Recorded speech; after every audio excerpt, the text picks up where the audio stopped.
Bonjour. bonjour. Biso tovandaka na poto.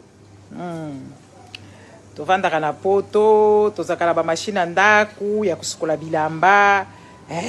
Tozakala ba drogue machine ya ko sécher bilamba, tovandaka na poto.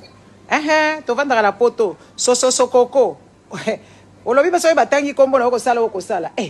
Ke biso ba la poto tobanga mutu te. L'état papa la biso justice. Sokoko.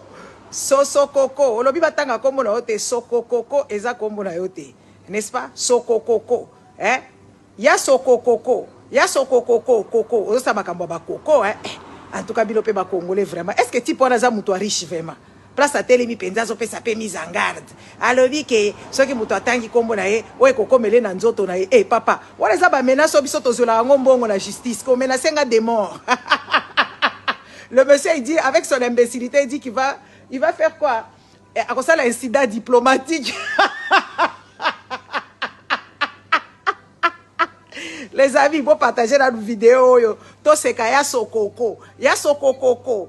Ya sosokoko. Ya sosokoko alobi alobaki na vidéo na libosa alobi ke makambo ya kosala ba combattant soki bato ya bokechu akosala incident diplomatique. C'est comme un incident diplomatique akosala comme si so alobi so muto atangi kombo na ye akosala nini akosala ye loko na nzoto. Papa waza ba menace ya bazobati ba menace bato ba yebi loi te osaka biso ba la poto ba soto yebi loi. Papa la biso kombo na ye l'état, mama la biso kombo na ye justice. Tozaka la mama leki na biso oya pesa ka biso mbongo ya gratuit. Yo ka lisora ba mama leki, tozala ba mama leki awa. Après justice, mama leki na biso azali RMI, CPS. L'état. Ya sokoko. Ya sokoko zazo bande boye, pardon. Pilo pe bokenda kondima ka mbongo wango boye.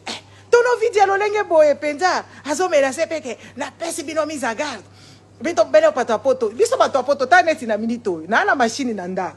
Na yeko sukola ni, na yeko sukola ba oreye.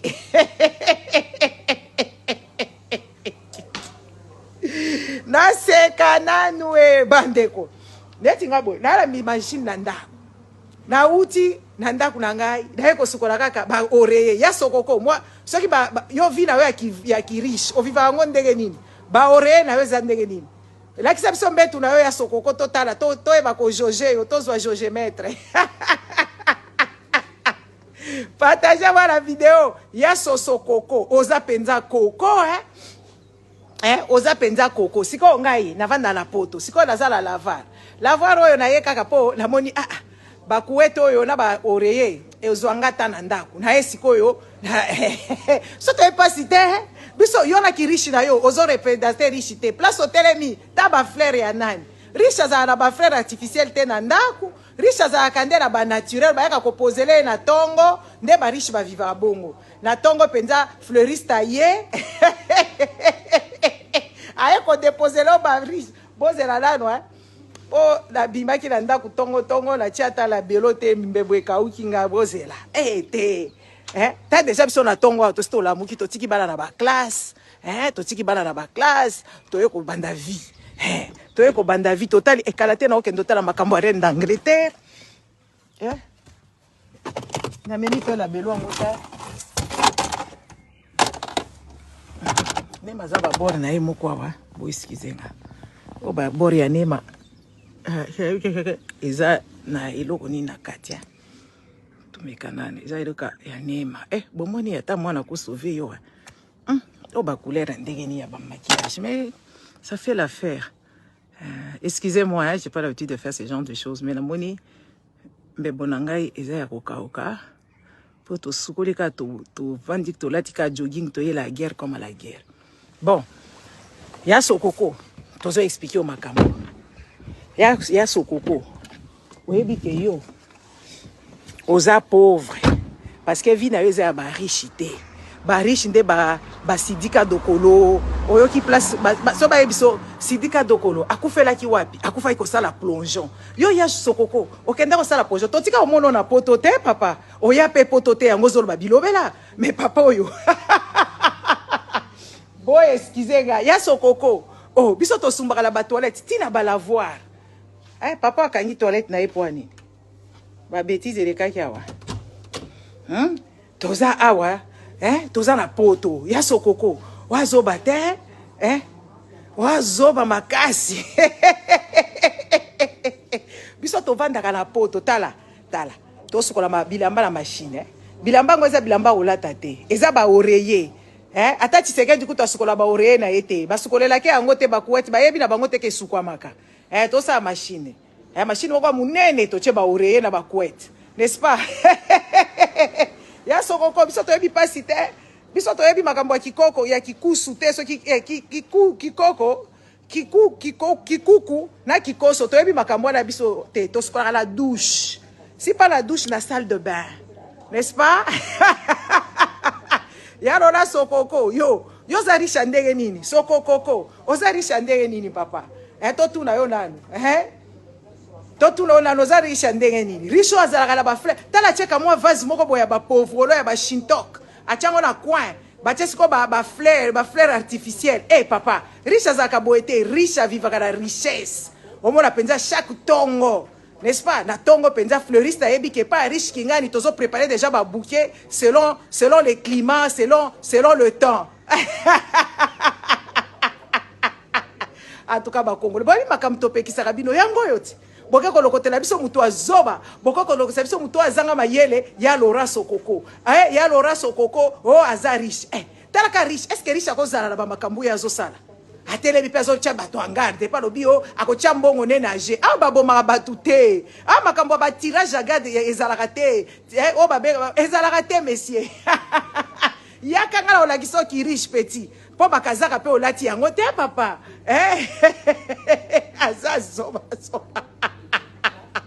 azoba penza ko bandeko ya Laurent Sokoko ozotia biso en garde lobi otie bato ke do pesa boketu mbongo bato bazalaka te et puis en plus de ça est-ce que ozotia mbongo yango na kombo tiaki peuple mokonzi na banzi te ozali kotia boketu wayambo n'est-ce pas nde ozali kotia donc mbongo wana yo moko pesi yango boketu atika ko escroquer loko te yebisa biso papier yo sinya na ye biso toyebi lwati biso nyonso na poto tokoma ba avocat bomani biso makambo tosala kawa eza Joge toyebi yango bien toyebi ko se défendre yo monsieur olobi okobomisa bato so batangi kombo na ome osala papa masa yango ya yo wana papa masa na yebi te barisha ngo ba Congolais bakenda kolukela biso bomani sikoyo ba Congolais pona mbongo ya mutu ya muyibi mbongo ya mutu ya pauvre okotelema wana komi kokumisa ye eza mawable yango na siko bolokoti mutu oyo azangi mutu na makolo azo kolakisa pe que so aza riche otala décoration ndako riche ba fleur artificielle na moi vase moko boye ya ba chinois acheli biso siko ya telemi penza ke atelemi biso toko komiso mutu aliboma ngana kota makambo boye te mais na tali yo penza monsieur tu ne pèses pas grand chose biso toko yebi toko doki so mutu doki so mutu ko po biso to banga na biso batute biso to banga ka l'état soki l'état tungisi biso mingi to ke la justice mama na biso awa na bapoto papa na biso l'état mama na biso nani justice après soki mama na biso so kokate to ke social mama leki na biso omoi ba mama leki akala bazaka gentil so mama siliki yenda ko pesa bino mbongo biso to viva bongo monsieur après siko so to uti kuna ya sokoko oza penza koko ozui peshi ozokoma pe mais c'est ta parole et puis mutu riche ça akaba mbongo ba virement ya ba agence te mutu riche asala kaba virement bancaire comme ça et ba moni ba transaction yo salaki en plus de ça yo okela ba agence o ezangi mutu na makolo boy ba agence yo sa biso ba tumunde za clandestin donc mutu ya za akokangisa pe agence wana agence yo se bradaka mani awa eza clandestin awa kaka MoneyGram Western Union biso tozo bundisa pe après combat la biso oyo toko bundisa siko batu wana ba MoneyGram ba Moneytrans ba Western Union to tungisa bango po ba yiba biso ba mbongo ebele biso mutu to sala bazala il faut to banda siko combat wana pe ya ko pekisa bêtise wana siko yo so ke dotinda babiloko moko clandestin messieurs oyepe a olobi messieurs na bengi yo penza monsieur te messieurs messieurs za ko loba o ya kotanga kombo na yo okocha mbongo no anje biso to banga makambo wana te to banga ngo te neti boye kutu to ke no porter plainte ke yo o menacer biso ke okolimwisa biso po za na mbongo messieurs bon bois ke la luba ba clair ba ker na ngeza ka mbongo te za ka esengo na yobi ke ba ebele ba olo banga na za folle oui boye bi ke bo pe folie ezara bien pour vivre bien biso to vivre la biso biso to za biso na ba pasi na binote ya ba Afrique wana oya ko bangisa bato eko zo pesa bokecho mbongo pesa ki yo moko messieurs on pense qu'il y a un mot comme toi et puis ba fulio est-ce que ba toi lo zola na ba kofi batanga yo tuna kofi kutu totanga kaya azaka na poto ebi loi aussi on qui kofi alo bien ko limwisa muto jamais de la vie pour yebi ke ko tourner contre lui, tu es un bourrique monsieur Sokoko o a bourrique biloko zolo ba wala biloko ba mafia awa ba mafia ba gang bazalaka te ba mafia bazalaka te ya ko cha bato na ko boma yo na ko cha mbongo na yo angati na ko cha mbongo na nganje papa chala ba mbongo no modelo lingi wa bourrique wa penza mbali ya bourrique bourrique ya pas existé que toi je pouvais pas ouais big ba tout se faut ça à nombre dans l'ombre comme ça va non dans l'homme moi to loba biso tozo ka soza mystère boke tu azali kotanga biso to ka si penza za mystère moko boye mutu moko boye penza mais biso to mono allure na yo mais c'est tu n'as rien pour toi tu ne représentes rien du tout tu ne pèses même pas tu ne pèses même pas oyoki ozo représenter te biso tozali na mystère bande parce que na kosi bon comme na so na kosi tala ya Sokoko bozela nang achana ndo ya Sokoko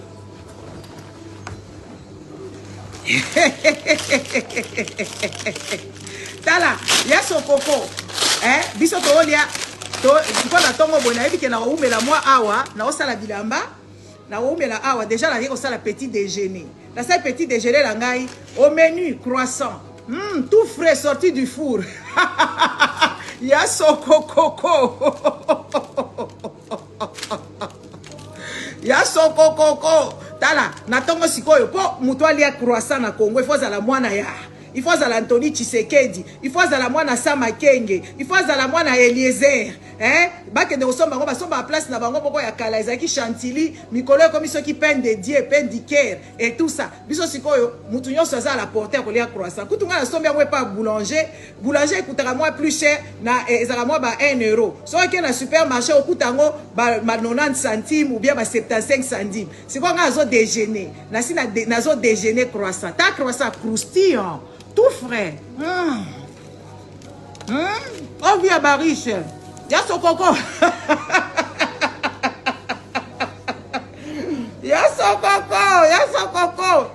Biso to doki so biso to via mbongo lote neti ngala yebi na ngai yote. Bokecho na tikala mwana yeka na matanga ya mwana ya Madiaka. Papa na zeko yemba ba classique moko boya à l'époque. Ya nde place na mwana ki Bokecho ayembi banjembo na matanga. Na mwana deux fois. Teke ola ke ko so sape na mwana kala musika panza matanga ayembi mwanzembo batu basepeli biso to kokota likambo yo Sokoko to kota likambo yo siko to mela pe Chaudfontaine to mela Chaudfontaine to lia croissant et puis to zipe la nyo Venezuela ceux qui ba au raisin non so pe ebele boye ngala koma ko lia mingi bandeko na babunzi ebiminga il faut na sala effort Ya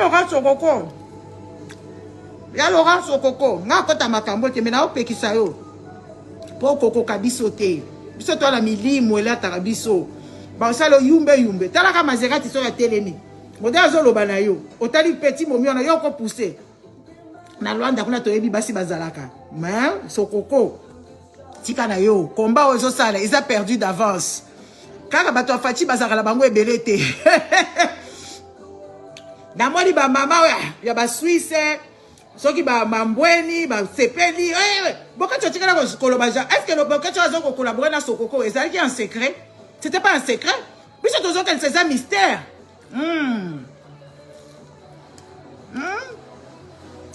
elenga bandi ko boli misangai la bimali tongo ya Sokoko Biso tokanisa koza mystère, tokanisa ki mobali moko wa mayele, millionnaire moko boye azalaka na ba yacht, millionnaire moko boye aza penza distingué. Aza so ndeni mais monsieur, oya mutuka mpanda, oza tchanana, wape mayele te. Mbongo ngo ya yo sala drogue, pa na Angola, basaka drogue, hein. Wabi na Angola, drogue transita na Angola, makasi uta ba Brésil wana. Ah oui. Ya rola sokoko. Mbongo wana penza batangela biso yo nango. Yango ta. Bande quoi? Ngoli misanga yi. Biso tout nous est porté. Biso tozala biso ba boy. Tozala biso ka lolenge wana. Ba mutu ba ko finganga bandumba. Tozala biso ka lolenge wana meto vivaka. La vie est facile. C'est pour ça qu'on vous dit toujours ici. N'est-ce pas? Notre vie est facile. Au moins, si on écoute le bateau, on va à maboko et beba. Et ça, bateau, va balola la sima ya choko. Ba balola penda sima. Si on écoute penda, mutu makolo et beba. Si on écoute penda, mutu azala ba makolo moko bizarre. Ça veut dire parola à choko. Puis si on n'a pas cité, attends, bateau, ba parola à choko. Ba on n'a pas cité. Ça, je suis là, bango, ba décida comme mi baby ça. N'est-ce pas? Ba décida penda comme mi baby ça. Yango wana sikoyo ba beba maboko. Ne biso la poto. Machine qu'on lave nini. Comment on appelle ça? Lave vaisselle. N'est-ce pas? Lave, comment on appelle ça? Nani, drogue machine, yako kayusa bilamba. Lave vêtements, machine à laver. Tout le monde n'a pas cité, papa. Courant kendaratin. C'est quoi qui richesse na yo na biso ko to yebi makambo. Nga na ko tia ba décoration wana te na ndaku na nga sokokoko. Na ko tia te ba décoration ya ba pauvre. Wa pauvre type. Décoration faut benga décorateur d'intérieur. Nga kuto na zo lukala ngai paysagiste ya ko salela nga jardin. Siko sokoko yo za ko yebisa biso ke yo soki batangi kombo no mais siko yo ya ko zotanga ba tu mususu bango baza bazoba. Yo muto bandi ko tanga ba kombo batuti. Siko ya yo batanga ngote pourquoi? Hein? Messieurs, tout na yo nan. Hein? Oh, messieurs. Hein, messieurs, biso to banga kabatute. To banga kabatute. Biso ba to poto to banga batute. To banga ka huissier. To banga ka nde huissier, papa na ngai. Mutuka ka boye to banga te. Hein? To banga ka te? Biso. To banga ka nde huissier. Oh, l'État, to banga ka l'État te. Poto ebi toza la justice. Justice eza équitable. Makamu tozo senga ba Congolais. Na moni bato mutema mabe e Congolais za mutema mabe na vanda na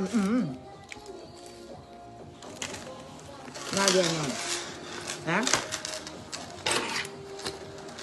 Ya Laurent Sokoko. Biso to banga ba tuté. Na poto. To banga mutute.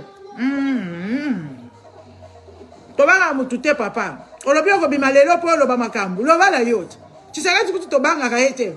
Na gouvernement le mutu yoso to banga bangote. Na ba parlement nyoso la to banga ka bangote. Na sénat to banga ka to pour te dire tout l'état congolais to banga ka bangote. Chocha bango misapi tous les jours. Nde yo un individu à te voir monsieur, tu n'as jamais été en Europe hein.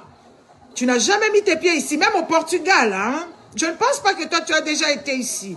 Si tu as déjà été ici, tu n'allais pas avoir ce langage-là. Parce que c'est un langage terre à terre. Langage à bateau Afrique. Pour l'Afrique, là, bakanisa bagoya ko intimider batu nyoso. Na Afrique, kula bakanisa mutu nyoso obanga yo poza na mbongo. Na potoza na mbongo no na cho misapi penza. Malgré mbongo na yo toko tchala misapi penza, oya kolonga kokende olonge la mona justice. Bila boye bakate biso to kwa isaka banani. Biso ba fourmi to kwa isaka banzoku. Messieurs, ta bêtise ozoloba yo comme ta Portugalité pour réflexion na yo eza terre à terre ya bazoba na monita la ba fatigant ba fatigant wala bazo sepela mais boke tu tikala ko Laurent Sokoko te muto afulie eza bokechu biso toza mo la mystère que mutu moko boye distinguer net ba syndicat dokolo akobimela biso wana aza distinguer parce que syndicat lokolo c'était dokolo azaka distinguer hein un monsieur qui avait le savoir dans tout le domaine un monsieur vraiment éduqué. T'as ce qu'on a la live. On dit bon la linga kango. Et aux autres la pretty woman. Ce qu'on a la kati à la voix dans la musique ya lolenge boy. Naza penga moko. To profiter kaka. Ya Laurent Sokoko. Sokoko oza zoba. Otika wacha makolona ata na Portugal te. Parce que biloko zolo beza biloko bazoba. Hein? Biloko zolo beza ya bazoba. Otika koya la potote. Pardon.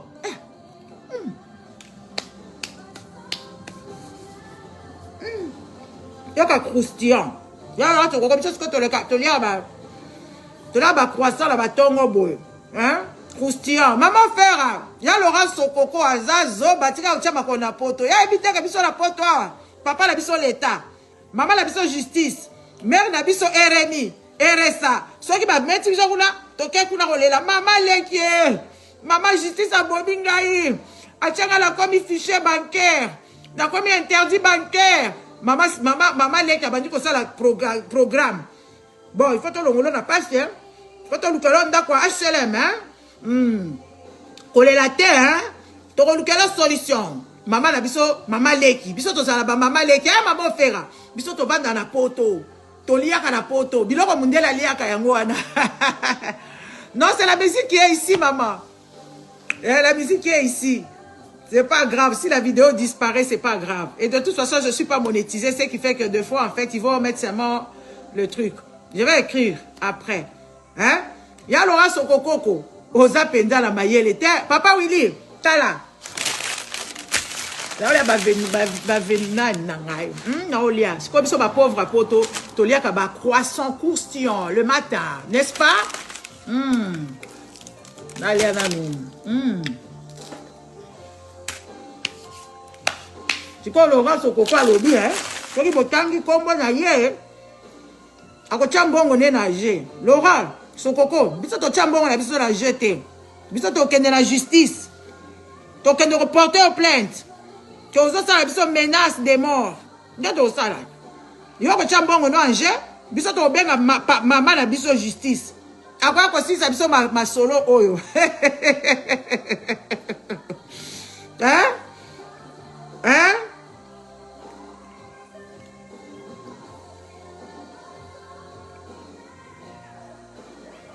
Ah, moi inte bazo déboulonner kuna basi ba déboulonner statut ya Lumumba Congolais za na kati ya wengenisation.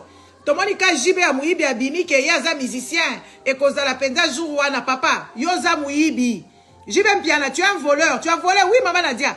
Lui, mbongo na biso à 100 jours, jibe pas akoya parce que jibe zaka pauvre ouais. Jibe ka makambo 100 jours et quand il bala ne ba yibi mbongo ba ke ko pesa ye na mwasi na ye ex femme na ye yokeli ma ba ke ko pesa ye ba million yango jibe akoma ko sala munoko jibe to bona ke o lekaki mupepe awa non papa o pakoli choko comme tiko pakola ba gloss ya basi to mona ki yot ozoni ngo o maintenir moitin hein papa jibe mpiana on t'a vu il faut arrêter ta grande gueule pue jibe mpiana on t'a vu ici comment au bête là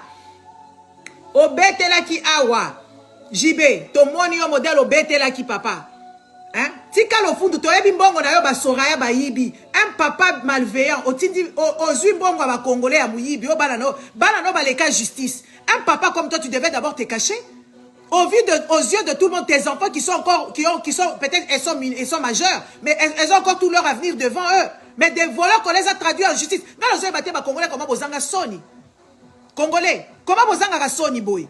Hein? Ozui penza mwana na yo ya muke ba memie la justice Congo mobimba monde entier mobimba ba ebike bana wana ba traduisa bango la justice mais ngana zo comprendre te comment beaucoup za ba papa mabe hein comment beaucoup za ba papa mabe lolenge boy hein ko c'est anan hein mbongo muyibi jibe mpia yo za ikolo bali susu te okomi ko pakola ba carolite po ebima moi bien okomi ko pakola ba gloss po yeba ki kembe bona ko tika la noir. Tomoze komona yo tokomi kobitu na ozalaka muto alolenge boye ou quoi hein ozalaka muto asimanyima mabato manyima oh papoyo okomi ko solo lo yenge juste pour de l'argent sale lelo jibe piana yo okangama na kisasati ozako ya na poto yo ozako ya na poto te yo obebisa ba via bana bato awa ba mususu ba se retrouver ba sans papier na Congo kuna obwakisa bango ongitolo bana mutema mabosa nango muyibi ya papa ozata na sonité akwa koloba makambo mais mbongo yo zo vivre nango mikolo yo mbongo yo zo ezo peso trouble eza mbongo ya muyibi tiba kisati sekedi ba pusi yo pembeni ozo convivre kana mbongo muyibi un monsieur Jalelo toute ton enfance tu as vécu dans Jalelo lelo comme susu muto Jalelo to tuna yo nani yo zai ko pakola choko awate yo zai ko cha glossité tala oyo hein comme les aga susu nani jibe nani Tala jibem piana. Oh, ozo pe koloba buzoba. Eh, les amis, nous on peut danser. Oyebi nga na tchaka banzembo papa wemba pourquoi? Na tchaka banzembo papa wemba pour papa wemba jamais papa wemba tira ko sala bras de fer na ba combattant. Parce que papa wemba avait compris. Bokende ko yoka banzembo ya papa wemba. Ata ba question wala batika jamais ko sala ba comprendre qui message, ba la lucidité. Papa wemba c'était un gars très intelligent hein. Papa wemba zaka mayele. A comprenant les Camerounais, les combattants, les patriotes, les résistants. Papa Wemba a compris ça. Il n'a jamais fait bras de fer avec nous. Il n'a jamais fait bras de fer avec Batou. Au contraire, à Beta Baomesatom, Neti Bino Boyoka Kamakambute, Neti Bino Bo comprendre Makambute. Boyebi ke liwa Papa Wemba, oh, il faut tout le gouvernement ya Bakabilawana. Oui, tout na bango liwa Papa Wemba. Papa Wemba avec la lucidité, Boyebi Bandeko. Zela.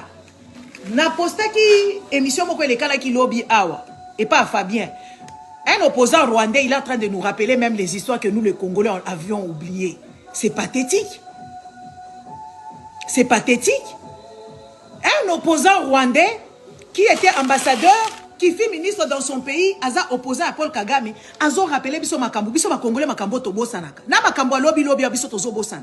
Boyebi na pardon, na Congo on est comment ceux qui Congolais are conscients.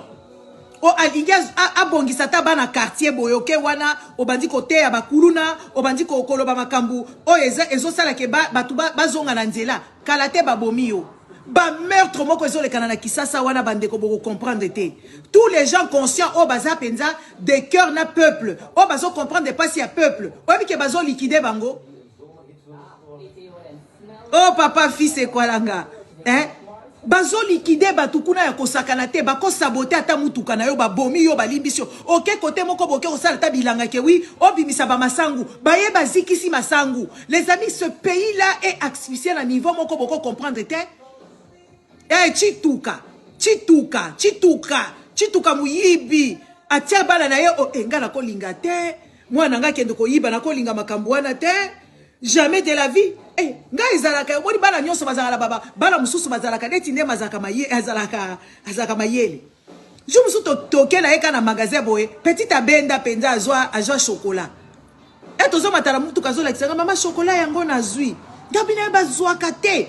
Les amis, j'étais déjà parti. J'étais à côté de la maison. J'ai dit tete likamo la otika ngote.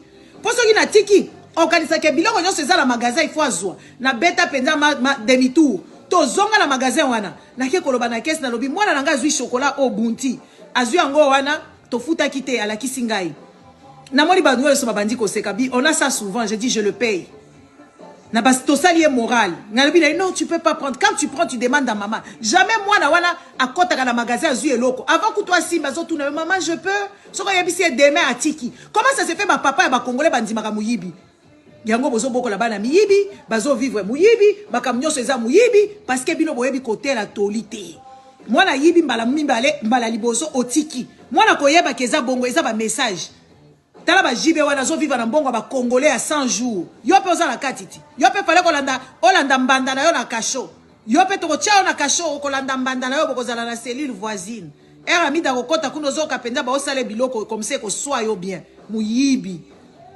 tala ekuna muyibi to kangisa yo pe oza la kati okomi oh moi jibe aussi la kingala oza isu na mbongo te apart ndako noza ko vanda oza na eloko te papa hein nani chituka ozala ki susu na eloko te chituka oza ki na eloko te chituka oza ki susu na eloko te papa. Oza na eloko te tomoni yo awa kaka après ba 100 jours wana okomi koloba okomi koya ko bima parce que basi ba fulaki yo soki toke kolanda na ba extrait bancaire bon neti na Congo pe ba cash tambola kanango peut-être ba pesa ki yo en cash soki toko tala na compte na yo bien na se mbetu na yo po ba bomba bambongo na se mbetu n'est-ce pas toko mona mbongo 100 jours ezakuna yango vivaka nango lelo okomi kolia pe mbongo ya bakatanga wana ba Christian Tshisekedi poza mulanda ngulu ya Tshisekedi ya Christian Tshisekedi concert après ce bobini concert changement ya mboka ngwe ko banda ekosila kan salito bozo vanda nango boza la bovanda la ba Montfleury boza la bovanda ka bisika ni botambola kaka neti ba congolais nyonso boza ba pauvre bovanda na saleté. Oui vous vivez dans les immondices les mouches batambola partout hein ba mouche ba pona frontière te mouche ko uta na nzela wana ya nani wana ya ba toilette wana akoya ko lie pa na yo hein mouche ko ute pas voisin ya pauvre akoya ko vendre la beefsteak na yo et rezo la barbecue messieurs c'est ce que vous oubliez c'est ce que les autres ils ont compris hein les Congolais c'est que les autres ils ont compris que s'il y a des pauvres, les autres ne vivent pas bien, ils n'ont pas une vie quand même et une hygiène de vie adéquate. Ce qui fait que leur mouche qui quittera leur caca là viendra sous mon beefsteak. Alors on se doit le devoir de faire de l'ordre d'abord pour tout le monde. Même si tout le monde n'est pas riche, tout le monde sera propre. C'est ce que les autres font. Hein? Chituka, comme on a dit, Jabedeli, comme on est Chituka. Neti Chilombo, Chituka, Ezape Jibe Chituka. Chituka Vandawana. Neti Ngala Zamujinga. Ngala za mujinga. Yes kwa za nani? Yaza chituka. N'est-ce pas? Oh. Botale langa batoyo. Baninga ba comprendre le système que oui voilà, si on vit à travers parce que écoutez, les amis on va vendre la ba ma campagne. On va vendre wat. Bazana banda kumoko. Tat. Chikanye. Bandeko. Oh. Et donc, les Congolais comprennent que oui, il faut aménager. Il faut aménager les choses parce que la mouche du caca du voisin, là, le pauvre, il viendra sous ton beefsteak et ça sera nauséabond. Il y a un jibe à kondagate, jibe zaka na libumu tonda ba nyama wala bazaka la kati ya ba mabumu ya ba mouche. Jibe tonda libumu ya ka munene te e azaka na libumu munene. Ozomo na libumu wana eza ya propreté, eza libumu ba ascaris. Pour la nuit, il faut vendre un environnement mélangé avec tous les pauvres lots, avec tous les caca, avec tous les égouts qui marchent, les faux sceptiques. Oui, vous n'êtes pas riche, vous êtes pauvre. Erokobima, paysage à malongate. Saleté na saleté. Makelele c'est makelele. Ba klaxon c'est ba klaxon. Oh, jibe libumuno, eza la bascaris ya ba pauvre. Encore yo mona na ko liaka wana donc ba mouche wana ba tondi ta bascaris il faut ba nomela ba décaris hein. Banda komela ba décaris, jibe mpiana. Po bilobela na yo pesi au trouble, papa mouyibi, papa receleur. Tu envoies tes petites filles aller voler. Oh, et tu prends ça. Et c'est pour ça que tes enfants ne te respectent pas. C'est pour ça que ton fils là, junior, ça m'a tout bien te, hein. Na omone la ba émission, un garçon, olé, manque d'éducation. Pour ça, l'éducation, madame, tes filles sont des voleuses. Des petites filles voleuses. Hein? Et tu viens l'ouvrir, tu devrais te cacher. Tu devrais te cacher. Ton fils, il est éparpillé. Oh, mon appétit, moutou, ça la bien te. Mais si on a compris de net, moi, na mené à wana, yo, moi, na mené, il faut boire junior. Il faut boire, papa, n'a rien qu'on dit ma bêtise, wana te. Comment est-ce que les enfants ici n'ont pas de bonnes bases? Hein? Nous, on vient crier ici pour qu'on donne de bonnes bases aux enfants. Un enfant JB et un enfant NMLA ne peuvent pas aller en mariage. Ouais, ils ne peuvent pas aller en mariage parce que MNA avait de valeurs. MNA, c'était un monsieur qui était éduqué, instruit. Il ne peut pas aller. Pourquoi ta musique à MNA wana? Est-ce que ça va musique net ya ba JB piano? Osama na mutu peza zo sala makamuna ndenge ya intellectuel. Si comme moi na zoba ya moi si ya MNA akenda kokota libala et pas moi na JB. Mais ba mariage mususu il faut to telemela kango. Et ça non lieu, il faut pas exalater parce que oui, et ça normalité. Moi na yemene à cause na moi na JBT. Yo moi no, moi na ki on a poto moni mibalité. Hein? Au moins qui mibalité. Papa na place azo tourner na kati ya cercle na 10 millions de fois à cause de toi. Ta grande sœur ne t'a pas conseillé que ce n'est pas des bons mariages parce que déjà c'est un couple, le parent ils sont les amis, il faut total à makambouana. Hein? Il faut total à makambouana. C'est pas normal. Moi na emene ya maman, boya mwana wana ko baby sa vie na yo. Ako baby sa vie na yo. Junior wana mwana ya jibe mpia na koza mobali na yo te papa mama na ngai. Kende bisika mususu. Papa na pesa bino éducation mususu. Kende ko kaka banzembo papa na yo. Okomona que ça n'a rien à voir. Rien à voir avec jibe mpia. Même si ton papa est décédé, tu dois t'inspirer d'autres choses. Il faut réfléchir grand. C'est quoi? Pour ça qui ça? Qu'est-ce qui se passe? Est-ce que ma mariage moko no lenge tina te?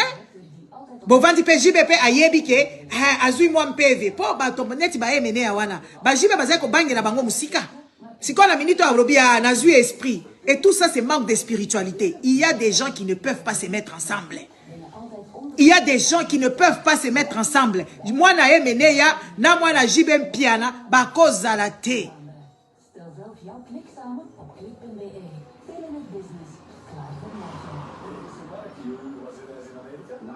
Ah, même comme ça, et ça, mariage non lieu.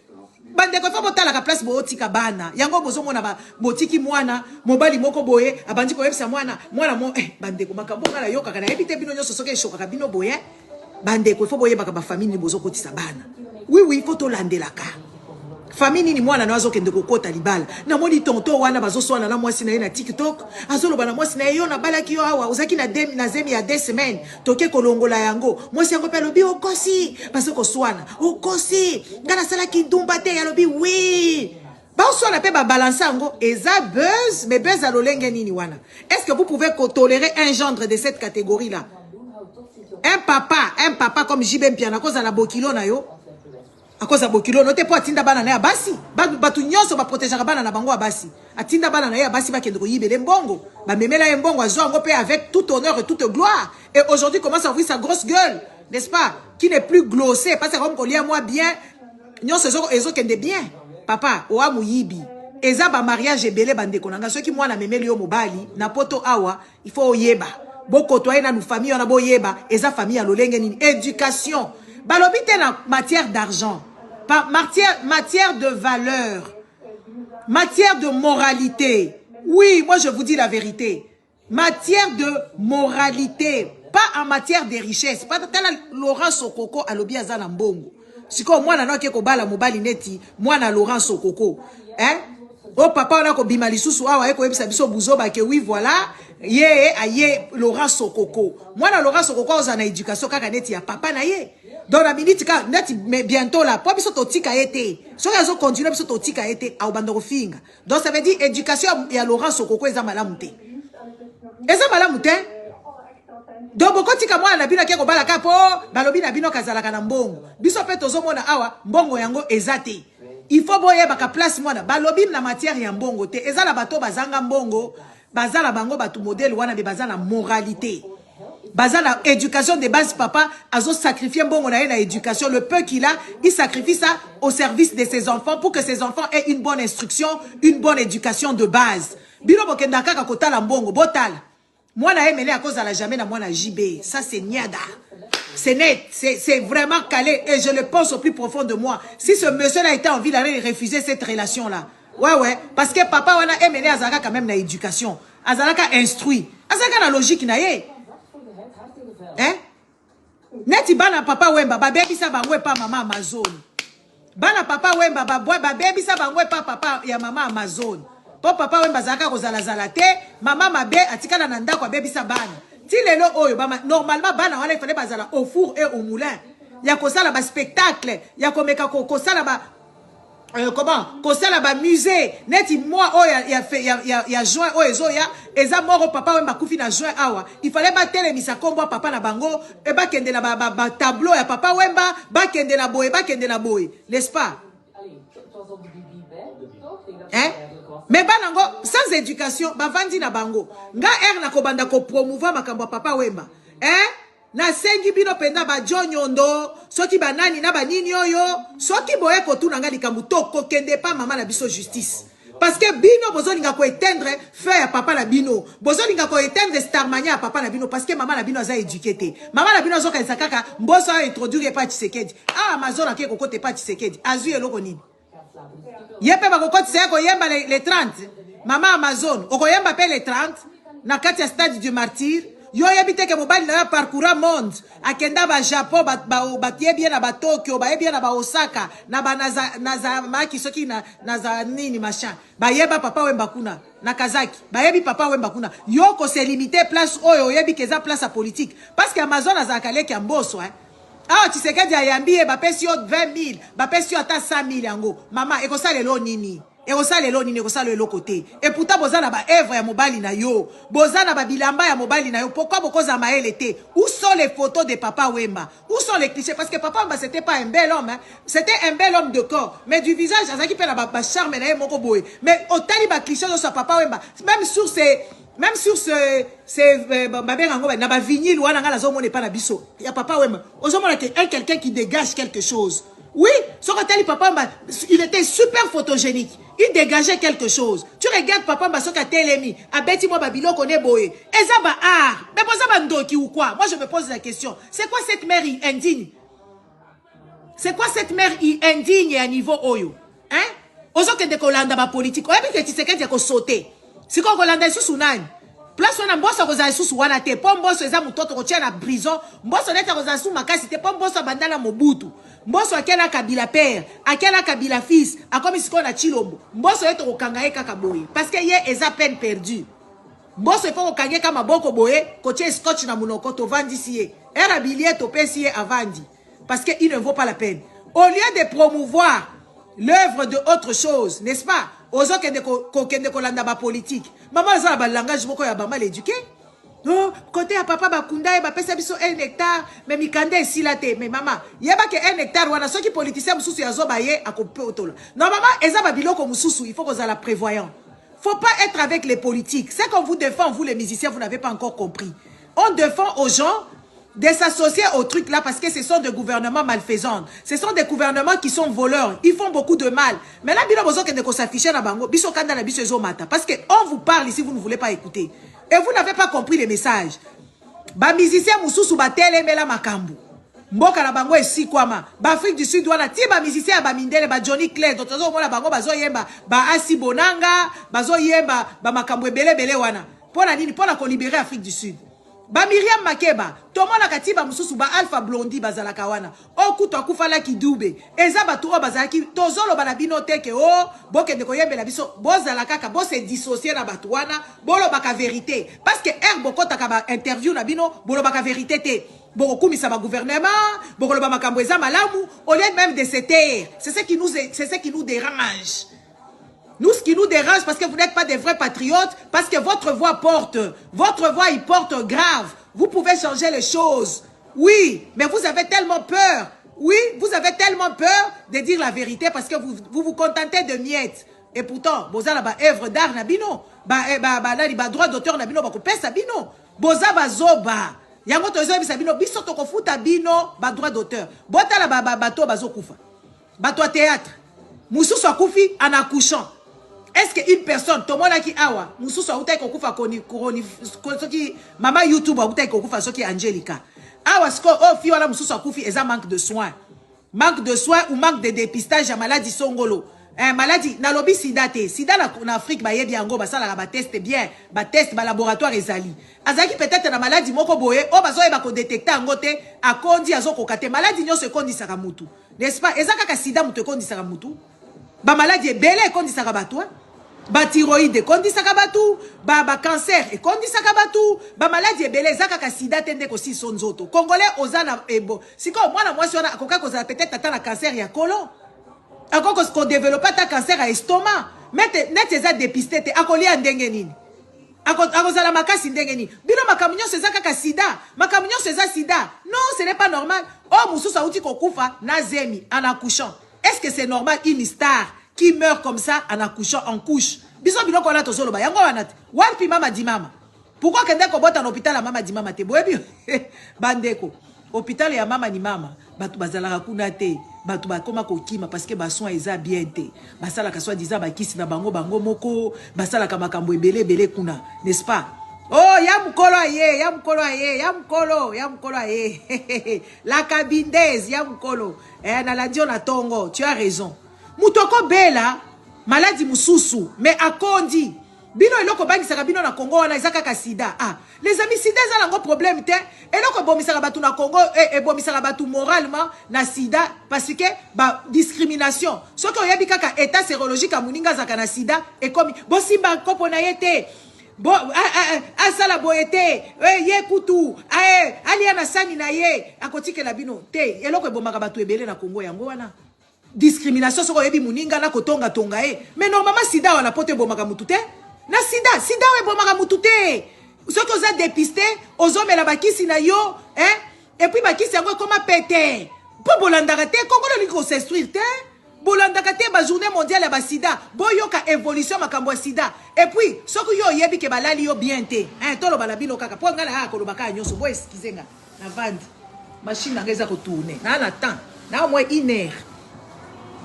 Il faudra que de la Queen Mada ba manifestation et ko banda d'ici 10 minutes. Il faudra que de la histoire ya reine d'Angleterre. C'est pas que j'apprécie, mais je dois me nourrir. Je dois comprendre comment est-ce que... Et pourtant, je connais bien cette histoire. Eza elo ko bazo commémorer kuna et pas à la cabindaise. Lelo eza 70 ans des reines d'Angleterre. Donc, ma documentaire eza kuna ko sakalate. Bazo celebrate. Nga il faut que de kolanda. Là, il y a ma histoire. Pour moi-même, pour m'éduquer, pour m'instruire et pour m'inspirer aussi. Oui, oui. Oui, oui. Eza bongo. Hein? Nalobi boye, sida, na vanda na expliquer bino makambo ya sida. Po kongola mona ka dramatique eza kaka makambo ya sida. Sida eza drame te. Sida bazoka ngo te kaka na ekobo.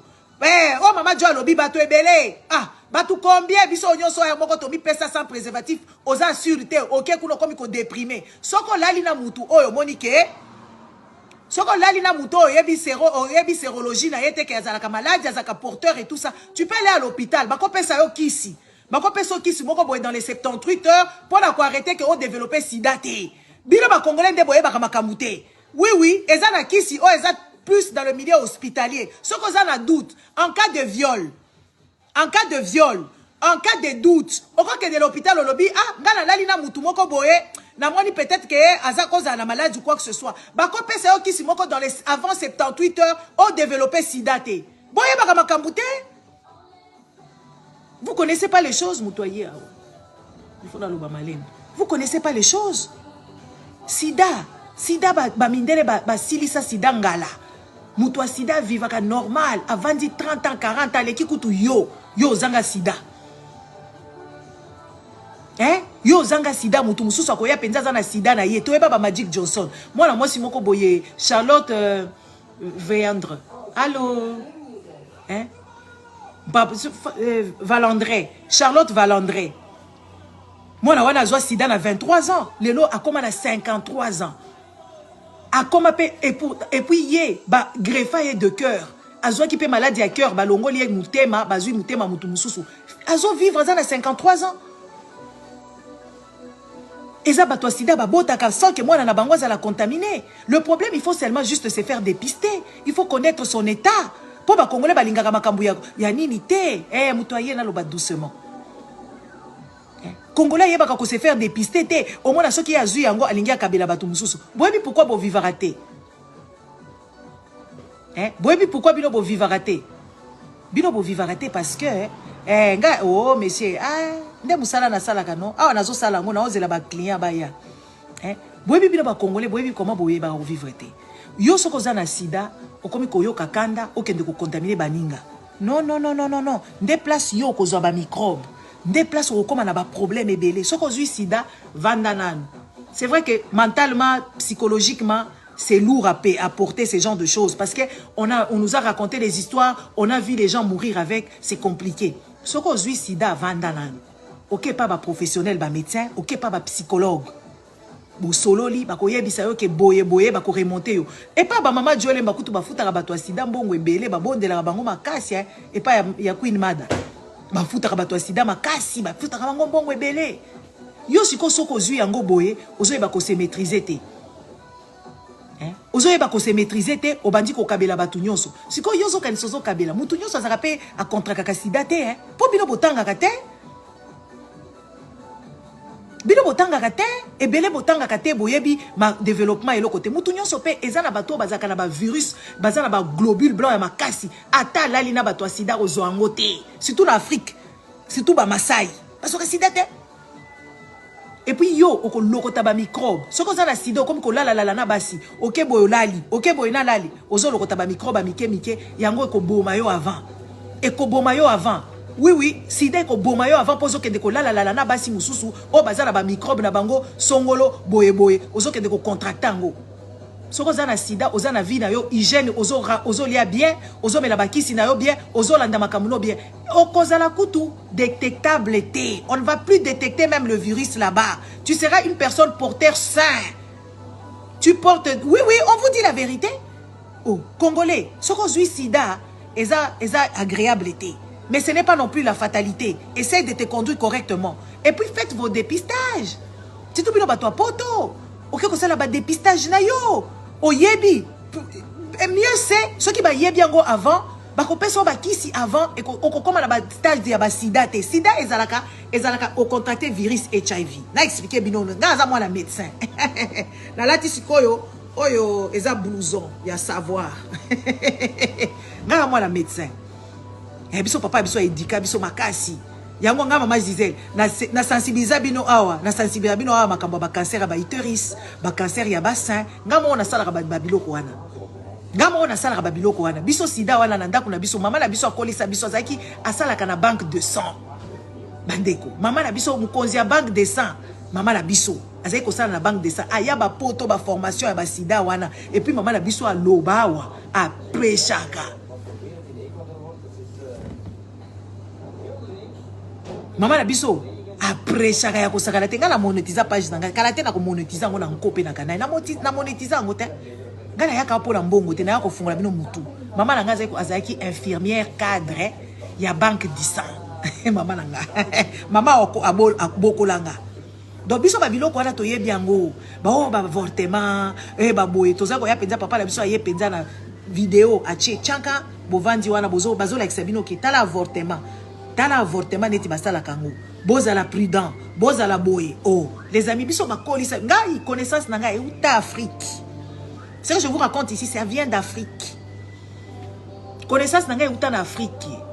Papa la biso zaki ko initier biso na makambo moko na komo mona penza papa la pesa ka vanguardiste papa nga zaka vanguardiste penza papa boko la nga zaka vanguardiste oh pesa mwana yepo epa akufaka awawa na mwa oyo papa la nga akufa mwa oyo izape mwa papa na nga papa oyo papa apesa nga connaissance na médecine apesa connaissance agronomie apesa connaissance na vétérinaire apesa nga connaissance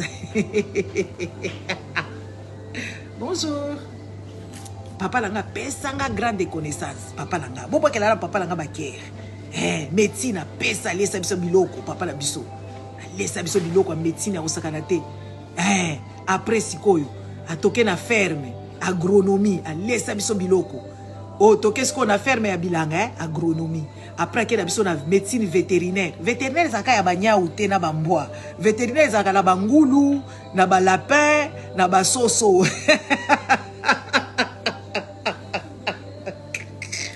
papa la ngaza ka sa père azai ko lumba bien yango mona biso to soma pa parfait to mona papa la biso zaka na parfait na ye Armani Aqua di Giorgio papa biso siko to zo yiba parfait wana to kepe cha alakisa pizo penda kumvuata propriété de makam mama mafuta bien papa biso so pakola ba authentique azaki na parfait na ye Aqua di Giorgio de parfum papa la biso siko biso tozo yiba parfum siko kana soki na yibi na pompe parfum papa mikolo na ta soki azo benga nga na kolinga kokende te na zo banga kya koyoka nga solo ya nanga moko ayeko yebisanga bi non il va penser que c'est lui qui sent comme ça quand il t'appelle il faut partir pour la c'est moi je me suis parfumé non elle me dit non il va pas sentir il pensera que c'est lui parce que c'est son odeur il va penser que il va pas nous repérer nous on doit continuer à mettre son parfum biso to banga papa la biso te kazaka muto bakisi aza Rose Christian biso ba boko la biso neti bana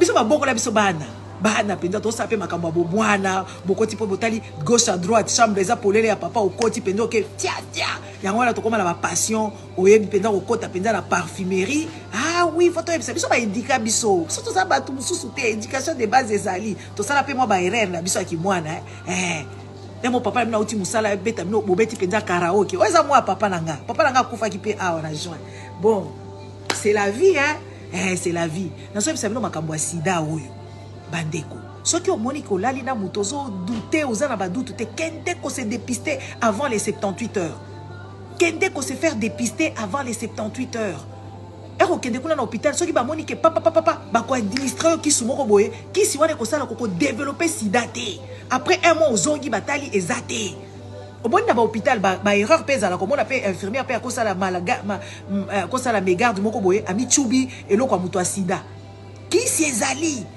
si ezali ba congolais boyebité au lieu qu'on va se morfondre genre oh je veux mourir je veux faire ceci non tu vas pas mourir va à l'hôpital il y a les médicaments qui arrêtent ça parce que sida eza maladie soko komi déjà ko développer maladie moko oyo e komi ba globule na yo kiti makasi ba globule blanc na yo kiti makasi Si on développer maladie, on peut comme un stade à sida, peut-être qu'on développer comme une zona et patati et patata. Maintenant, oyo kinga, maintenant, yo. Ce qui aux stade il y a HIV, ce qu'on a ba kisi na yo bien. Attends na R aussi comme une sida au yebite pour yo kenda ko se dépister te. Problème ezate ba opeso ba kisi pour ba pesa ba globule blanc na yo na ba globule rouge et comme ba kasi o longwa stade ya sida. Ko za penzo koti na stade ya sida ba longo lio na kati ya stade ya sida ba tio sikoyo na stade ya porteur ozongi HIV. Si kona HIV onozo mela ba kisi na yo ba trithérapie na yo et comment ezali sous lourté quand les aki ba 20 médicaments mikolo comme aka moko mususu pe médicament une fois par mois. Les amis, ce n'est pas la fin du monde. Comme vous prenez ces histoires là que c'est la fin du monde, c'est pas bien. C'est pas la fin du monde. Et puis ne contamine pas les autres parce que toi tu te connais. C'est pas normal. Quand tu vas aborder les gens, tu dis seulement que gana na sida et ça est l'autre côté. Olobi ozano na sida. Écoute ça bimina munokono eza susu na ngalate ya kotonga yo yemoko alobaka ngo tozo kamwa bakoloba ngo une semaine esili nango. OK ko lula moi so yebi c'est to se protéger parce que ngala zala kaboy. Oyebi ke osala mutukuta ovanda na yo na ndenge ya honnêteté. Na mawata komono que tu es un homme ou tu es une femme honnête. Soko kuta na mutu bien. Oyebi c'est penza que non il faut qu'on se protège parce que ngala zala awa na za na nyata.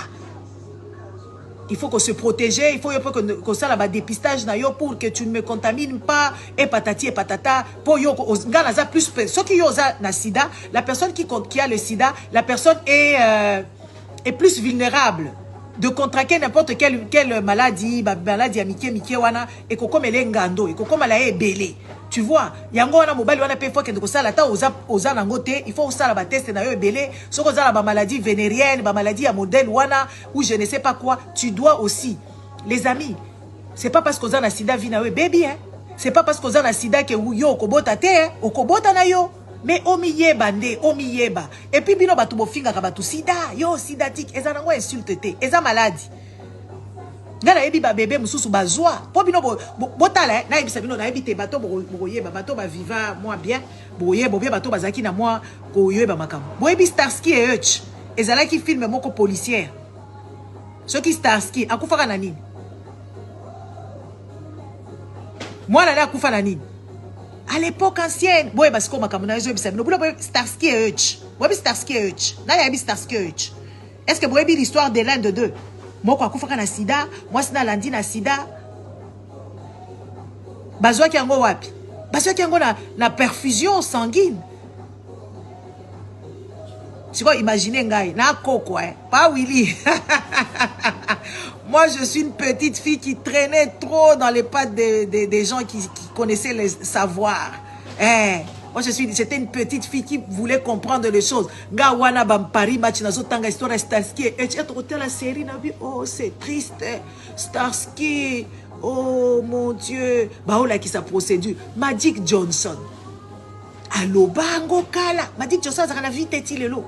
Ça a la vie. Yozana poto awa. Hein? Merci, maman Carole. Yozana poto awa. Papa Mbenga Chala. Yoza na poto awa na Afrique du Sud kudu akutu ba papa mbenga ba vandaka kuna basoud africain ba yokela ngo zwa ba yokela ngo pasité. Vous pouvez vous imaginer à l'ère d'apartheid en Afrique du Sud là-bas, les gens n'étaient pas éduqués, les gens ils sortaient dans leur township, ils allaient boire tout le week-end, s'enivrer, se tabasser dessus, se contaminer les maladies des sida et les patati et patata. Vous savez que les Sud-Africains sont même en avance par rapport aux Congolais. Parce que quand Franco avait chanté les histoires des sida, les Sud-Africains, je pense qu'ils étaient encore en apartheid. Mais les lots, comment on appelle ça? Les Sud-Africains, ils propagent bien l'histoire des sida. Les Sud-Africains, ils se soignent. Les Sud-Africains, ils le disent sans honte. Papa Mbenganga na kosi bato Afrique du Sud boye bisanga. Les Sud-Africains, ils cachent pas leur maladie. Les Sud-Africains, ils ne cachent pas leur maladie. Quand ils sont contaminés des sida, ils ne cachent pas leur maladie. Ils le disent. Ils te mettent en garde, ils te disent que moi j'ai déjà HIV positive, but I'm not sick. Ayebi sûr déjà que oui, prends tes gardes, mets-toi en garde. Les Sud-Africains n'ont pas honte. Ils font des campagnes et tout, et patati et patata. Les Sud-Africains n'ont pas honte. Et pourtant, bango ba yesima. Pour bazaki na kati apartheid, bazaka ba éduqué. Mais balobela ka sida wana. Pourquoi bino bobombaka? Pourquoi yo lingi ko contaminer batu nyonso?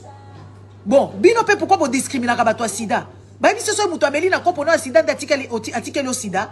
Bayebi soso kolali na beto moko la muto sida otikali na sida. Otikali na HIV parce que sida eza so muto azo développer malade. Bota la modèle bobo makabande ko na bino. Soki kaka munde ko na bino ayebi abandi ko kufa mawa. Bokomi abelaka azakutu na sida. Bozo tonga tonga na ndako bokomi ko discriminer. Congolais za mabe. Congolais il faut changer. Congolais il faut pas qu'on valoriser mutu nyonso. Congolais, il ne faut pas qu'on valorise Moutou Nyonso. Sokoko aza pauvre, aza la mbongo te. Tout le monde a moko, tout le monde a ma décoration à bateau, baza la touche. Sokolo aza la touche te.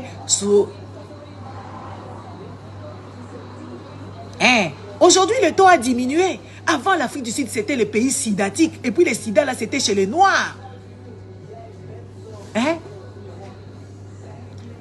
Van Damme, Nose, c'était la publicité, mais ça a édifié beaucoup de gens. Parce qu'à l'époque ancienne, aujourd'hui, tu as comme côté valoriser l'homosexualité et tout ça, LGBT et tout ça. À l'époque ancienne, qu'est-ce que les gens disaient? Les gens pensaient que oui, tous les gens qui ont le contracté le sida, bazaba homosexuels. C'était une fausse information. Il y avait aussi les bébés, les gens qui ont ce problème de... comment on appelle ça? Les gens que le sang qui ne coagule pas. Comment on les appelle? J'ai oublié le nom. Excusez-moi, le nom est parti, pas j'ai oublié. Les gens leur sang ne coagule pas, ils ont besoin de transmission sanguine. Ces enfants-là, ils ont contracté beaucoup de maladies HIV. Et ça, c'était une bonne publicité. Qu'il ait donné ça parce que pour dire que moi je suis hétéro, c'est pas parce que je suis homosexuel que j'ai les sida. C'était une publicité. Si c'est une publicité, c'était une publicité qui était quand même bien fondée. Et les gens se sont mis dans cette histoire et l'histoire des sida a pris de l'ampleur. Et ça a fait c'est que beaucoup de gens ont été édifiés. C'est pas seulement les homophiles. Merci maman Ange Boyo. Vous savez combien d'homophiles ont contracté les sida? Parce qu'à l'époque, ils ne faisaient pas comment ils ne faisaient pas la différence avec les prises de sang. Ils ne savaient pas c'était quoi. On a contaminé beaucoup. On a contaminé beaucoup de gens. Avec les erreurs médicales, il y a beaucoup de gens qui sont morts. Les anémiques, les hémophiles et tout ça là. Parce qu'ils avaient besoin de sang. Mais les sangs n'étaient pas propres. Il y avait le virus qui n'était pas détectable. Alors, ils ne se rendaient pas compte. C'était une bonne publicité. Et après, docteur Montagnier, professeur Montagnier, Kota Histoire. Révolutionnaire makambo. Yo yebi professeur Montagnier. Ngala yebi de pour Afrique. Auto kufa na Covid. Pour azer ko soupçonner makambo Covid. Professeur Montagnier. Boyebi ngala yebi quand il était mince. Parce que tous les magazines de mon père de la médecine, il commandait ces magazines, même dans le Paris Match et tout ça, on montrait l'évolution de HIV/SIDA. Bandeko, nga mayele, na le kichilo mola mayele. Boya na ngala écologie. Boya na ngala écologie. Boya na écologie na olaksabino écologie.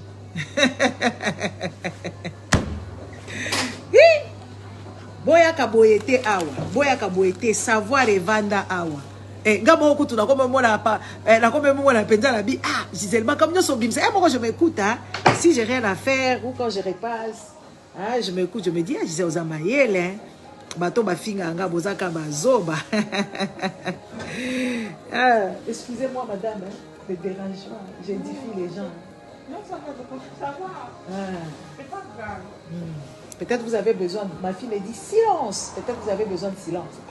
Vous avez beaucoup, Waouh. Voilà, ça fait l'autre.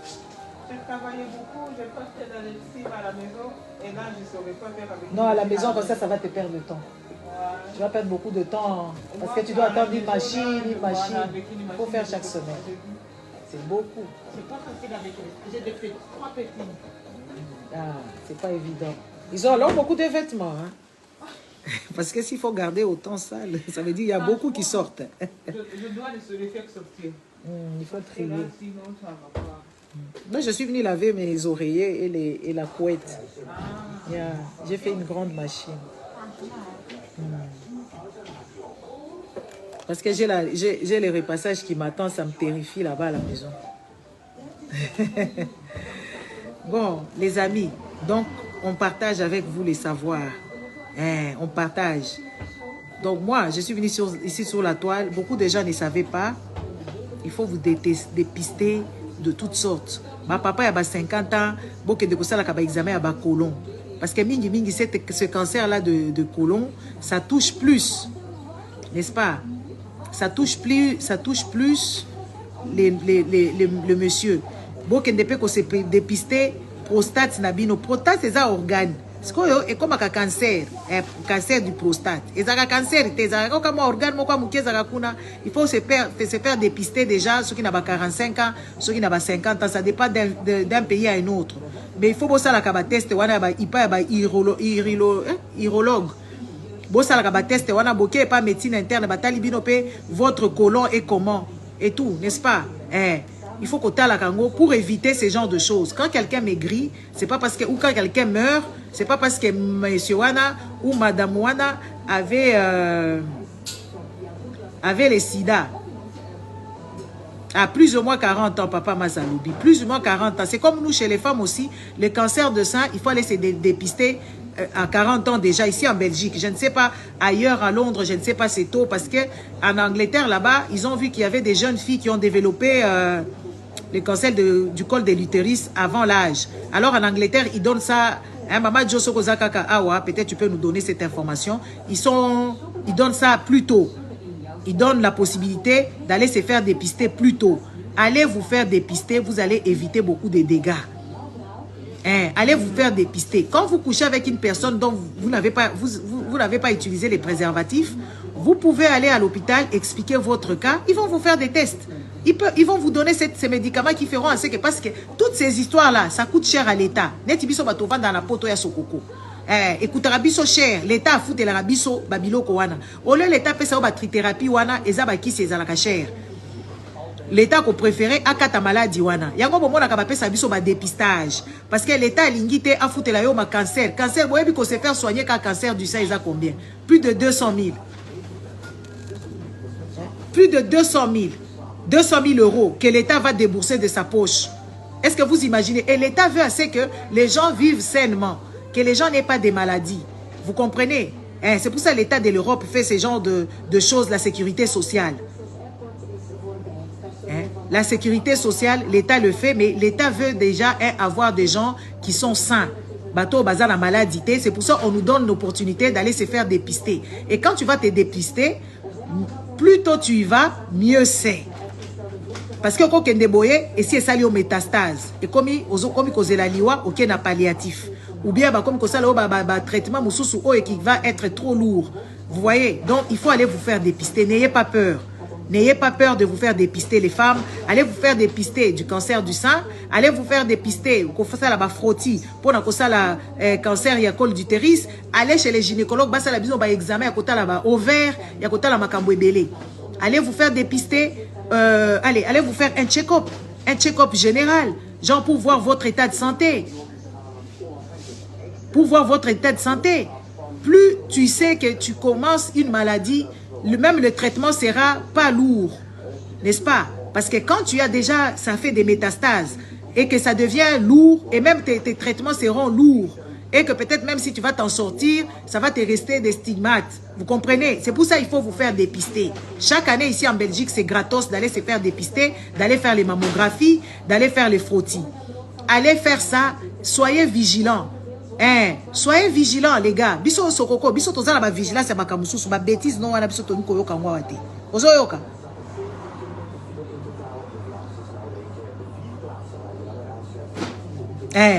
Oyoki. Donc, et puis, ba maladie ezebele, ba hépatite, ezali, et tout ça. Et ici, quand ceux qui ba yebika etanayo, on te donne des médicaments et les maladies disparaissent. Vous comprenez? Les maladies disparaissent dans tout. Mundele a la capacité à causer la makambo ebele. Mundele a la makambo ebele. A cause zongisa yo, a cause zongisa fwana yo, ba cause zongisa yo mutema. Plus c'est rein, mutema et tout ça là, ba ko chayo na pile na mutema. Bako zongi sona ba na ba broche, ceux qui ba broche na yo si baby ba tiango ba longoli yango ba changer yo. Au comme il faut vivre un peu normalement. Les amis, allez vous faire dépister, ne faites pas les automédications. Et tout, et puis babiloko mususu ba koma kote ke la bino awa, eza babiloko ya malamu te, surtout bato ba melaka misisa. Botika via komela misisa eza malamu te. Via misisa ezo bebisa ba papa ebele, makasi ko sila yo. Botika soki moko ozo télématé, peut-être oza na fatigue. Kende, n'est-ce pas? Kende et pas ya urologue, kende et pas sexologue. Kozwa ba misisa obomelaka te ezanga dose. eza malamu te ozo baby sa nzoto na yo ba misisa ona bomelaka melaka wana et puis en plus de ça ezo ke de ko modifier ba biloko na kati ya nzoto na yo sans que tu ne saches bandeko ezo ke de ko modifier ba biloko na kati ya nzoto na yo sans que tu ne saches. Vous comprenez? Soyez prudents. Peut-être que si on a la détox, genre, détox, il y a manioc, il y a citron. On sait que les citrons, il y a les vitamines C. On sait que les manioc, il y a ce qui n'y a et puis, et ça là. Na yebi batu babika. Na maladie au couteau hôpital, balobi au bikate, babiki, bazaki, na ba problème à foi, problème wana, et si là. Comme la détox, neti, dani oyo, céleri, concombre. Ça, c'est logique. Ce sont des choses qu'on mange. Mais les histoires là des racines là, il faut commencer à réfléchir 2 fois. Parce qu'il n'y a pas de dose. Et tout le monde a une vidéo, Moussousso na Kinshasa, maman moko boye, a sala kango, a tiena ba produit pharmaceutique na kati. Et puis bozo mitu na muto a kufinini. Ye maman na tikala ko sala pharmacie te, ba misisa wana yebi ba composante, akamati sikoyo, ba kisi, soki ba kisi combien, soki eza périmé, soki eza tala mboka modèle bozo vivre bande. Ba oboma ba papa. Botala koma ba tuko ke na Kinshasa batunyo so ba beba na Congo batunyo so ba koma bilongi mabe likolo komela ba biloko wana mama wana za pharmacienne te na na pesa ki autorisation ko sala ba kisi wana azui misisa asangisi misisa kili asangisi azui banketu soki baketu ba nini wana ache asangisi akamati sikoyo aye ko bakisa ba kisi pharmaceutique ebele boyebi ata wana na ba médecin eza ba kisi te songolo na songolo oko sangisa ngote yango so ba kutuna kabiso ozo mela kisi na hôpital soko kei avant pas passer n'importe quel traitement bako yebisa yo que oh papa chemeki uko kwa dada umulamukia na ndio seko na makazi. Elle m'a dit qu'elle est beaucoup occupée, elle m'a expliqué son projet. Embrasse-la pour ma part. Embrasse-la, je fais son boulot. Elle a suppléant nae. A kochanga penza sans qu'elle ne sache. Il faut lui dire. Dada, c'est Beki. Yebisa dada nangai ke ya kochanga sans qu'elle ne sache. Je lui dois beaucoup. J'avais ça mais ça ne sortait pas. Grâce à elle, quand je la voyais, j'ai dit ah, moi aussi je peux parler comme elle parce que j'ai la connaissance. N'est-ce pas? C'est elle, c'est coach nanga nombre. Aye bien ngot kutute. A kochanga a pesanga posa ya koya koloba awa. Dada nangai. Il faut lui dire que je lui envoie beaucoup de ondes positives. Donc je disais, Maman Wana, qui lui a donné l'autorisation? Est-ce qu'elle connaît les médicaments qu'elle est en train de mettre dans les trucs là, les racines? Elle ne connaît pas. Mais elle met des histoires horribles dedans et vous mettez à boire. Même quand on vous dit, oh mon amour, oh, Ganazozela, Baki, Bamisisa, Moko, Koutana, Congo, Po elo konange tele, ma papa, Ozo me la bakisi, o ekopesa yo cancer, Ozo me la bakisi, o ekopesa yo maladie, ekopesa yo maladie ebele, o kutuba, tubakoye ba maladie, o kufinangote, Potika biloko wana, Oza na ba problème. Ce qu'on a là, ba problème. Il y a impuissance, va à l'hôpital. Tu ne peux pas mélanger. Peut-être, ils ont la babilo qu'on moussou, biso, batongo la biso. Et bon, ma bisoté, ils ont coupé sa biso, mon maman, tali kaka, ah, moi, non, linga bella. Papa docteur. Papa Guy Roger docteur. Bonne arrivée à toi. Hein? Bandeko. Oh. C'est pas normal. Yo, biso, batongo la biso. Na ba, ma kasa ya ba. Ba goyavier wana ba mapela ba makasa ya manga ba nini ezalaki nocif te parce que soki otali ba kisi o bazo sala mais soki okomi ko mélanger okamati o mélanger biloko ba mususu pe bazaki batongoli ba tout savon c'est pas normal. Mais babiloko neti ba manga parce que toyebi ke soko tali substance ya manga eza na biloko ebele na kati. Oui kotongola oui parce que eza ba biloko mindele ba komi kokote lango laboratoire. Boyebi guerre eza na Congo wana et c'est pas seulement la guerre des minéraux. Eza ba guerre botanique. Parce que ba matiti eza kuna ya makasi. Oh eza la que oui voilà et biki sabato. Mais vous ne pouvez pas mélanger des racines avec des médicaments. Et vous ne pouvez pas mélanger 2-3 médicaments. C'est interdit. C'est vraiment interdit dans le monde médical. C'est pour ça qu'on va à l'hôpital, on nous pose toujours la question, vous prenez quel médicament? Vous êtes sous médicamentation. Pour qu'ils puissent regarder quel médicament te donner. Parce que ça crée beaucoup de dégâts. mélange à médicament boy na mélange à médicament boy eza mabe yo siko bazu yo matiti yo kuto yebite ba misisa ya banzete kuto mona ngote oyebi ba substance nangote tu connais pas. En plus de ça on rajoute encore les médicaments qui sont quand même qui sont contestés ba médicaments na bino ba chalina wana eza ba médicaments ya lokuta. Il faut être logique dans la vie. Il faut pas vous mettre en danger comme ça. Vous vous mettez seul en danger pour des bêtises. Parce que toi, tu as vu une petite fille là-bas, tu veux lui montrer que tu as encore les capacités de faire la chose. Non! Arrêtez vos histoires avec vos coachs bizarres. Arrêtez vos histoires. Ah, merci. Nazala Mukolo Langazali. Qui m'a inspiré. Elle est là. Elle existe. Ya Mukolo Moko Zalagawana. C'est elle qui m'a vraiment... Quand je voyais les hommes, je me disais, Bino, bah papa Willy, bah papa Kirwin, bah Fabien et tout ça. Je vous voyais. Et quand je voyais l'autre là, ma yaya, Dada, je me suis dit, les amis, il faut essayer de bien faire les choses. Parce que la vie, elle est trop courte. Mais tu ne peux pas te mettre en danger. Parce que la plupart des gens se mettent en danger seuls. Et c'est mal. Tu ne peux pas te mettre en danger en buvant ceci et cela. Hein?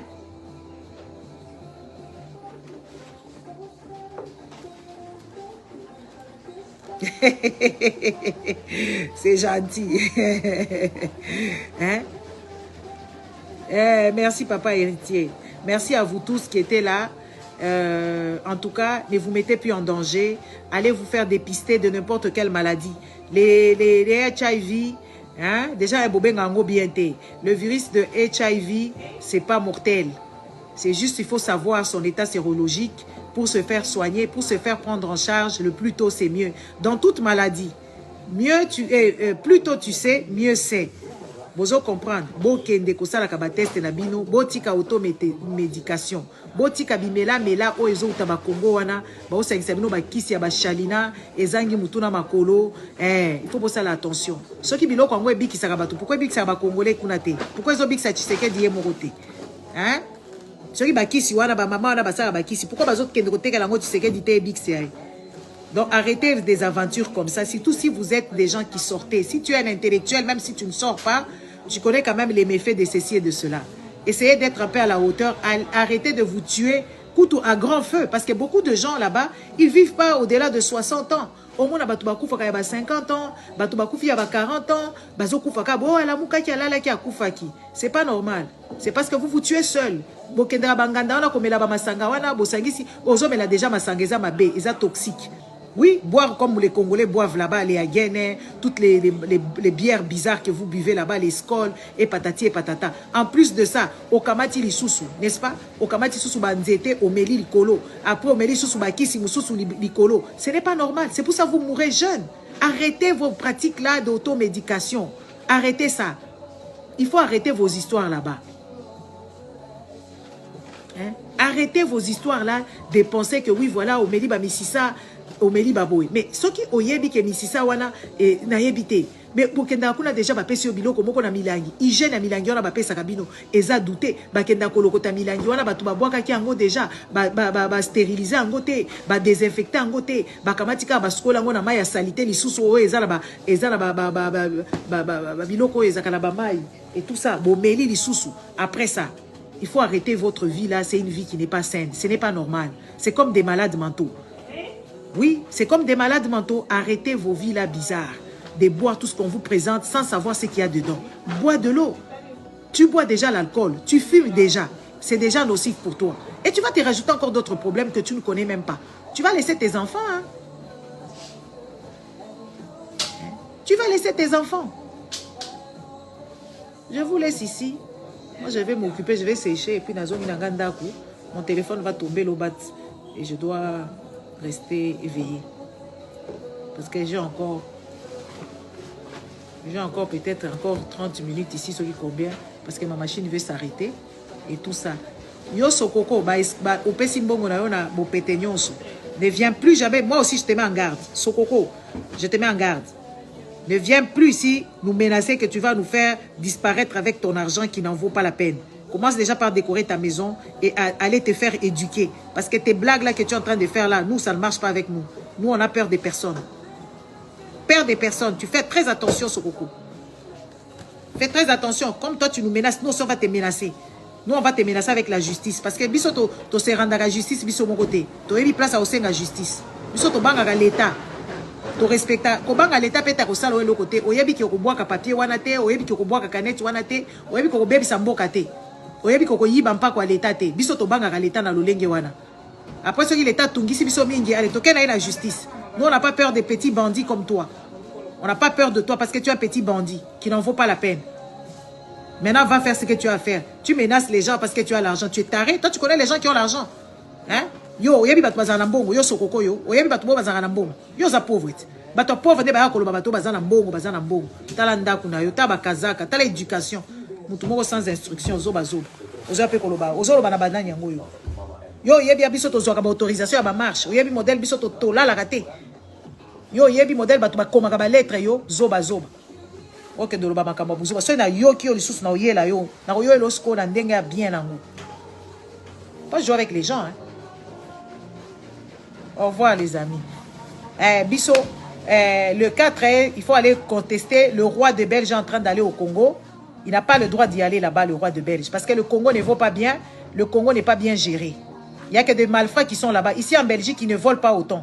Donc nous, on est en train de contester la venue du roi au Congo là-bas. On ne veut pas de ça parce que le président là n'a pas été voté. C'est un président imposteur. Un président imposteur qui a menti, qui a fait des études ici. Le roi est au courant. Ici, les choses comme ça ne passeraient pas. Le Parlement va te rappeler. Oui, dans tout et pour tout. Pour tout, on te rappelle au Parlement. Donc le roi n'a pas allé mettre son nez dans un pays où on ne fait que détourner, dans un pays où il y a des guerres qui sont orchestrées. N'est-ce pas?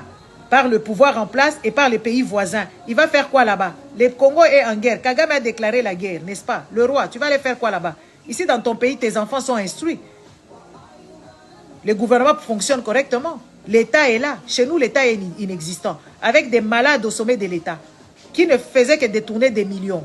Et toi, tu vas aller là-bas. On sait que tu as des valeurs. Les valeurs d'un roi, c'est être dans le truc. Aujourd'hui, on est en train de fêter les 70 ans des reines d'Angleterre, n'est-ce pas là-bas? Parce que c'était quand même une femme qui a été à la guerre, qui a quand même des valeurs, pseudo-valeurs. Parce que de toute façon, il faut qu'on se le dise, n'est-ce pas? Donc tu n'as pas à te foutre ton nez là-dedans. Parce qu'on sait que le gouvernement du Congo là-bas, ils ne respectent pas ni la constitution, ni la loi, et ni les humains. Qu'est-ce que tu vas aller faire ici? Ici, vous nous respectez, même nous qui sommes venus. Vous nous respectez. Ça, c'est des choses à bannir. Quand tu vas là-bas, c'est pour aller faire quoi? Légitimité, donner la légitimité à Tshisekedi. On sait qu'il est illégal, on sait qu'il est illégitime, on sait qu'il est incompétent en plus de ça. Un inconscient né. Tu vas aller là-bas te mettre à côté. Et les trucs des reliques là de Lumumba là, Tshisekedi, avec les doublements, Zongi Sakaka Monima ou à la place au Kutakiango. Yoza la mulimu ambindo ya destruction. Ozu Zando Bomi. Bongo Congo Oyibi. Okundi papa na yo na 14 millions. Donc nous, on te tient à l'œil. Parce que toi, tu as peur de nous, tu ne viens pas nous répondre. Et même tes gens là que tu envoies, ils ne sont pas à la hauteur. C'est quoi ça? Tout le monde est en train d'évoluer, nous sommes en train de régresser. Donc les gens ne peuvent pas restaurer les choses. Depuis au Bukaka Zando, Bozoko Kakozongi Zando Angote. Ok, sous Kobinisa, oh Bakeko Sukola. Donc monima wana bako Sukola Angote, Bazui Mituko, tout le monde a ah bah pour la Sukola monima, il faut que l'ongolango place ango. Ça c'est des bêtises. Donc, il faut il faut pas me mango quelque part. Quelque part. Baba gisa zolo, baba gisa quoi? Oh, qui manquait là-bas. Laver là sur place, il faut les déboulonner. Toya bibino que boza ba incompétent. Si on déboulonner le kokozo gisa mo sous pour boza ma élité. Allez, je nous laisse ici. Au revoir. Et les gens qui venaient ici parler, oh, ici, les putes, ils sont là-bas, ils payent leurs impôts. Ils payent leurs impôts avec leur argent de prostitution. C'est un travail, c'est un métier. Oui, et ils ont leur pension. Donc nous, ma fille, ça ne tient pas avec nous. Parce qu'ici, la prostitution, c'est légal. Ils payent ça. Nous, ça ne nous fait rien. Parce qu'on connaît les gens qui travaillent là-bas, ils payent leurs impôts, ils ont leur vie, ils éduquent leurs enfants. Dans toute quiétude. C'est un métier. Donc ne venez pas avec vos histoires débiles ici, qui n'en vaut pas la peine.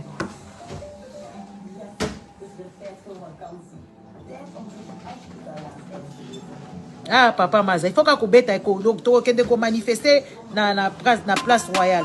On va aller manifester là-bas. Je vous laisse. Bonne journée à vous tous. Au revoir.